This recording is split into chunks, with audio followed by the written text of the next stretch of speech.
Hey guys, welcome to my channel, and today I'm actually going to be doing a review of this book that I got called Color, a Workshop for Artists and Designers. The link for this book is in the description below, so as I talk about it, you can go check it out for yourself. I'm going to start with what I liked about it. I was searching for an art theory book for a while that could teach me new things. I know a lot about color, I've learned a lot about color, and I teach a lot about color, and I wanted something that was going to give me more information. Like, I was hungry for more, and so I was searching and had a bunch of different things in my cart for a while thinking about which one to buy, and ultimately I landed on this one, and it's honestly exactly what I wanted. It talks about color theory in depth, which was definitely something I really wanted in a color theory book.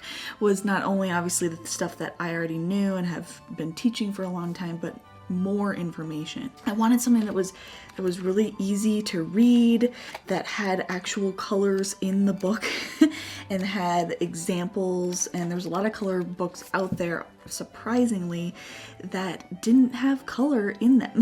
And I was like, being a visual learner and a visual person, I wanted color in my color book. And so that's what really drew me to this one, is there's examples of how color can mix in the book itself with illustrations.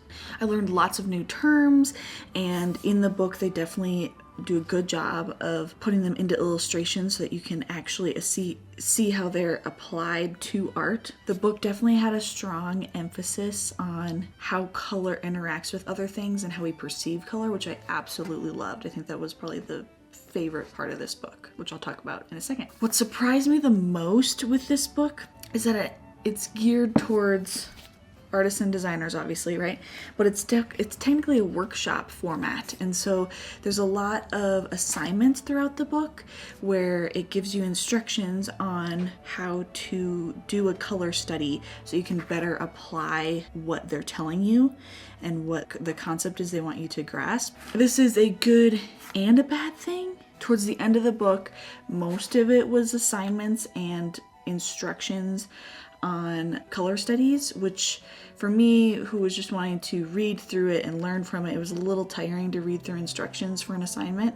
However, if I was actually gonna sit down and do these assignments, they are really quality, really good assignments that I would recommend anyone trying. But since I do art on my own all the time, I'm always using color, I'm always practicing with color, I felt like at this stage in my life I didn't need to do those assignments. However, they're in there, they're really quality, and I recommend them for anybody. Now for some things I officially learned about color. The first thing is that it mentioned a lot about how it's really hard to get perfect primaries in pretty much any medium. And I kind of knew this with trial and error and being an artist for so long and trying different mediums and loving color and understanding how to mix color. I kind of came to that conclusion myself, but having a book tell you that and say that no matter what medium you're using, finding pure primaries, pure red, pure yellow, pure blue is really, really hard / almost impossible. Primaries are going to lean towards either a warm or a cool when they're in a pigment form like that. And so having multiple reds and multiple yellows and multiple blues of different warmths and different temperatures can really help in your color mixing. And with my students and for myself, I honestly push mixing complementary colors a lot, and I hadn't never realized or really put the pieces together that once you mix complements together, you first off obviously lose saturation and purity of the color, which I already knew, but your value increases. Like, I'd never really thought about the value part of mixing those complements together, but the value gets darker every time you do so. The book often refers to two terms that I had heard before in like college art classes and stuff, but never had a clear definition of what they were or even examples of how they were used. One of them is chromatic grays and the other one is achromatic grays. Chromatic grays are grays that have a color to them. You can tell that they're a part of a color family. Whereas achromatic grays have no color. They're literally, black to white, all the in-between grays that you can get with a value scale. So I really appreciated the distinction between the two and being able to see those in action. And chromatic colors are really interchangeable with muted colors or neutral colors, where you can have colors that you've made with complements or shades or tones, and they can be called a chromatic gray as well. Achromatic grays, though, however, were really cool because when you put just a plain gray, whatever value it is, next to another color, you get what's called color interaction, which can make that gray spot look like a color even though it's an achromatic gray. So this leads me to my most favorite part of this book, was learning about color interaction.